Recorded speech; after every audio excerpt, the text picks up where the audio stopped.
നമുക്കറിയാം, ഒരു പേജ് നമ്മൾ എടുക്കുക, ഒരു പേജ് എടുത്താൽ 15 വരികളാണ് കാണുന്നത്. 15ഓളം വരികളുണ്ട്. അതിലുള്ള ഹർഫുകളെ മൊത്തം പരിശോധിച്ചാൽ ഏകദേശം ഉലമാക്കൾ വിശദീകരിക്കുന്നത് ഒരു പേജ് ഓതിയാൽ തന്നെ 5000ഓളം പ്രതിഫലമുണ്ട് എന്നാണ്. 450 500ഓളം ഹർഫുകളാണ്. ഓരോ ഹർഫിനും 10 വെച്ച് കൂട്ടുകയാണെങ്കിൽ ഏകദേശം 4500 അല്ലെങ്കിൽ 5000ഓളം. ചില പേജുകളിൽ അതിനേക്കാൾ കൂടുതൽ. അപ്പോൾ മിനിമം നമുക്കൊരു 5000 എന്നുള്ള നിലക്കൊരു ഏവറേജ് പറയുകയാണെങ്കിൽ ഉലമാക്കൾ പറയുന്നത് ഒരു പേജ് പാരായണം ചെയ്താൽ 5000 പ്രതിഫലമാണ് എന്നാണ്. ഒരു പേജ് പാരായണം ചെയ്താൽ 5000 പ്രതിഫലമാണ്.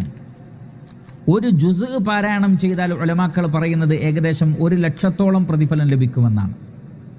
ഒരു ജുസ് പാരായണം ചെയ്താൽ 1,00,000ഓളം പ്രതിഫലം ലഭിക്കുന്നതാണ്.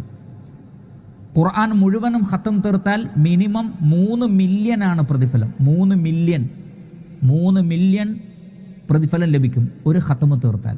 ഒരു ജുസ് ഓതിയാൽ 1,00,000ആണ്. ഒരു പേജ് ഓതിയാൽ തന്നെ 5000 പുണ്യമാണ്. അപ്പോൾ നോക്കൂ, ഒരു പേജ് ഓതുക വളരെ എളുപ്പമുള്ളതാണ്. ഒരു ജുസ് ഓതാൻ ഏകദേശം അരമണിക്കൂർ മതി, അത്രയും വേണ്ടതില്ല. എത്ര വലിയ പ്രതിഫലമാണ് നമുക്ക് ലഭിക്കുന്നത് എന്ന് നോക്കൂ. ഒരിക്കലും നഷ്ടം സംഭവിക്കാത്ത കച്ചവടമാണ് പ്രിയപ്പെട്ട സഹോദരങ്ങളെ പരിശുദ്ധ ഖുർആനിൻ്റെ പാരായണം. അതുകൊണ്ട്